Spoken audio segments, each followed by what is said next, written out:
스타트업 동네형. 안녕하세요. 스타트업 동네형 심규병입니다. 오늘 새로운 컨텐츠로 찾아뵙게 되는데요. 옆에 계시는 한 팀의 대표님이랑 같이 인터뷰를 하는, 제가 앞으로 이제 투자를 계속 해나가면서 좋은 팀을 발굴하면 이렇게 인터뷰를 통해 가지고 소개를 좀 드리려고 합니다. 그래서 오늘 모신 그 대표님은요, 닥터케이 헬스케어의 강형진 대표님 모셨습니다. 반갑습니다.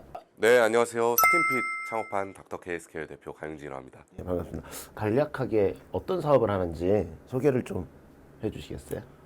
저 같은 경우에는 우리가 살다 보면 흔히 얼굴 피부나 몸에 어떤 문제가 생겼을 때 이걸로 병원 가기는 애매하고, 하지만 문제가 있을 때 쉽고 편하게 왜 그런지 알 수 있고 이걸 개선하려면 어떻게 해야 되는지 알 수 있으면 좋겠다라는 생각 한 번씩 해보셨을 텐데요.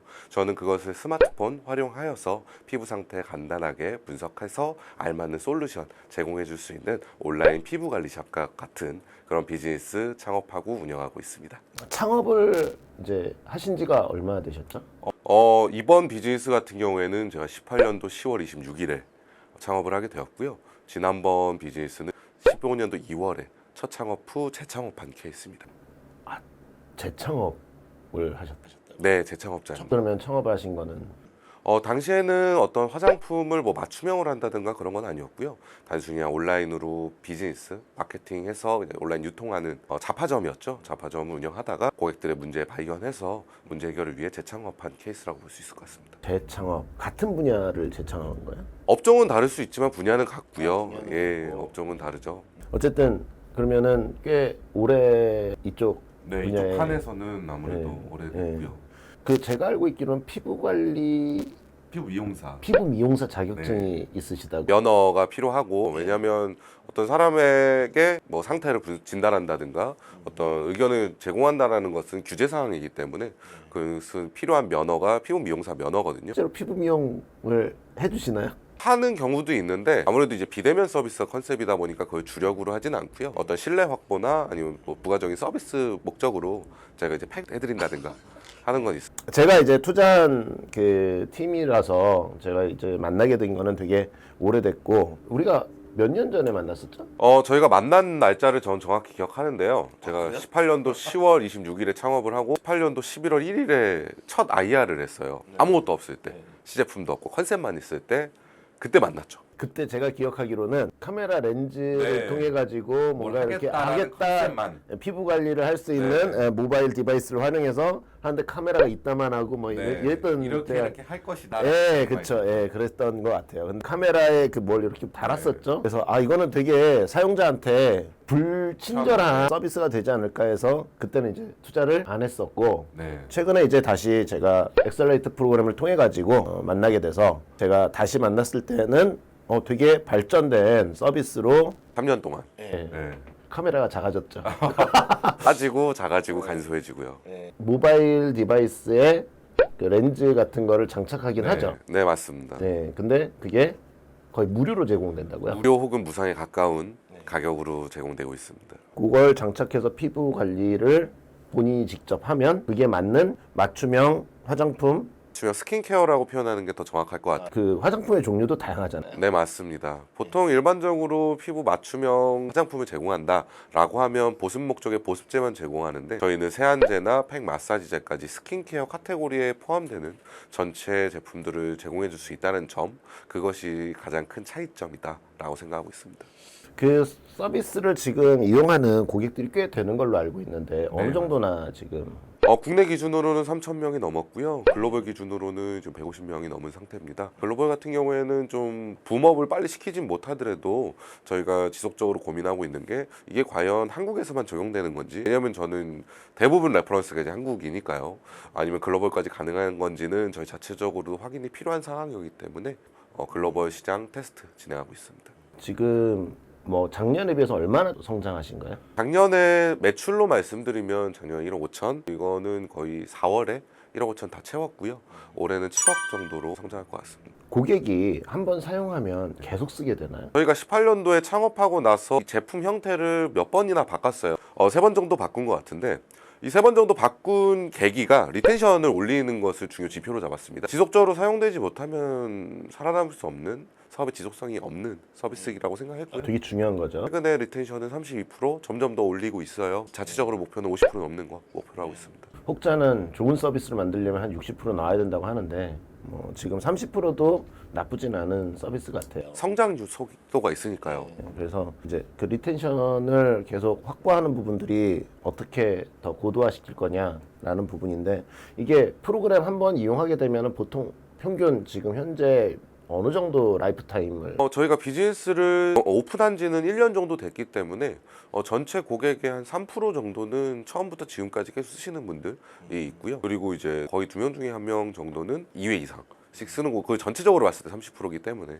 그렇게 이용해 주시는 게 있고, 그리고 저희가 마케팅을 단순히 신규 고객 확보만 보고 있는 게 아니라 기존 고객들을 어떻게 유치할 거냐를 보고 있어요. 그것 때문에 처음 저희가 확보한 핵심 인력도 CRM, 고객 관계관리 전문가이기 때문에 고객들과 지속적으로 소통하면서 사지 않으면 왜 안 사는? 왜냐면은 32%라고 제가 높다고 말씀을 드렸지만 사실 안 사는 사람이 68%인 거잖아요. 왜 안 사는지 이유를 찾아서 계산하는. 한번 이용하게 되면은 기간을 어느 정도로 이용하게 되는 거예요? 체험 목적으로는 2주가 기본이고, 그리고 이제 보통 사시면 4주를 사시기 때문에 객단가는 5만 원이 나오는 이유입니다. 그러면은 전체적으로 이제 평균적으로 이용하는 기간이 2주? 네, 2주. 첫 고객 기준으로 2주. 아, 전체적으로는. 전체적으로 보게 되면은 평균으로 따지면은 한 3개월은 되는 것 같아요. 3개월. 전체 평균으로 따지면요. 보통 라이프타임 밸류가 한 3개월 정도입니다. 네, 요걸 현재 또 기준으로 네, 요걸 또 더 기준으로 늘릴 수 있는 방법도 찾으셔야겠네요. 맞습니다. 그래서 기존 고객들과 지속적으로 소통하면서 왜 안 사는지, 그렇게 어떻게 하면 살 건지들을 뽑아내고 있습니다. 제가 투자를 선택한 이유는 고객이 초기에 존재를 하고 고객의 니즈를 명확하게 확인을 하고 그거에 대해서 동작하는 MVP가 분명히 존재를 하는 부분이 있었고요.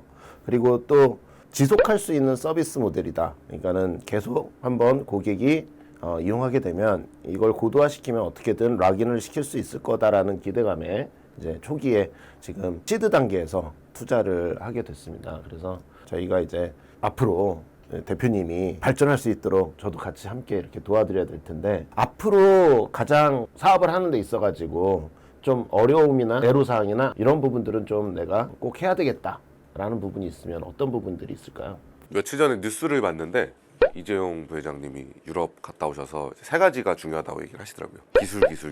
근데 이제 사실 기술은 사람이 갖고 있기 때문에 저는 그게 인력 중심, 인간 중심이라고 보는 게 맞고, 그리고 분명히 저희는 욕심이 많습니다. 계속적으로 시장 내에서 성장하고 싶고 확장하고 싶고, 그 과정에서 필요한 인력 확보, 인재 확보, 그것들이 필요한데 인재 확보를 하기 위해서는 그들도 우리 가족이 아니니 어떤 확실한 것들이 필요하고, 제가 핵심 인력을 확보했을 때 활용했던 것도 초기 성과, 작더라도 성과를 보여주더니 그때 오더라고요. 그렇기 때문에 인재 확보가 가장 애로사항이며, 이제 그것을 해결해 나가기 위해서는 그런 인재들에게 보여줄 수 있는 근거들, 증거들, 이제 그런 것들, 레퍼런스 쌓기 위해 노력하고 있습니다. 2022년 말까지의 목표가 뭘까요? 제가 비즈니스를 하면서 정말 여러 사람들을 만나는데, 만나는 사람 20명 중에 1명은 스킨핏 창업한 닥터케 헬스케어 가요지라고 했을 때 스킨핏을 알리는 20명이라는 기준이 어떻게 되는지가 좀 그 근거는 뭐냐면, 저희는 매년 2-3건의 전시회를 계속 나갑니다. 왜냐면 업계 생존 신고 목적도 있고 업계 트렌드도 확인하기 위해서요. 그리고 이제 잠재 고객사들도 발굴하기 위해서요. 그렇게 했는데 이제 재작년에는 아무도 몰랐고요. 작년에는 저 이거 써봤어요 하는 사람들이 나타나기 시작하더라고요. 그때 이제 욕심이 생긴 거죠. 이제 내가 만나는 사람들의 중에서 스킨핏을 아는 사람들을 늘려나가고 싶다.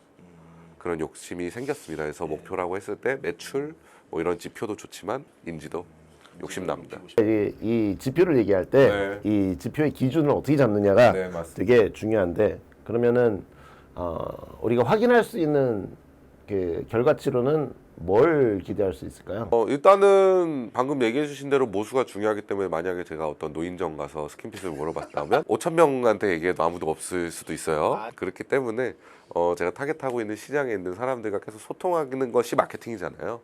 네, 그 마케팅 속에서 사람들의 기억 속에 스킨핏을 남긴다. 피부 문제 생겼을 때 스킨핏을 이용한다. 정확하게 뭐 회원을 몇 명을 모으겠다. 네, 올해 지표로- 목표는 네. 3만 명입니다. 이용자 3만 명. 아, 이용자 3만 명. 네, 마지막으로 한마디 드리고 싶습니다. 옆에 계신 심 대표님께서 저희 기업에 투자를 해주셨지만 아직 그렇게 구체적인 지표, 뭐 눈부신 지표 있는 건 아니라고 저도 반성하고는 있습니다.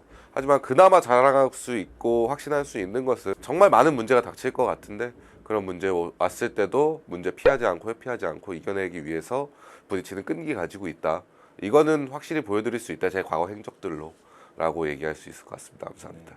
오늘 이렇게 피부관리 서비스 하고 계시는 우리 닥터케이 헬스케어의 강현희 대표님, 저희 투자 포트폴리오 팀으로 인사를 드렸고요. 앞으로도 성장하시길 바라고요. 많이 응원해 주시고요. 저희 유튜브 채널도 사랑해 주시기 바랍니다.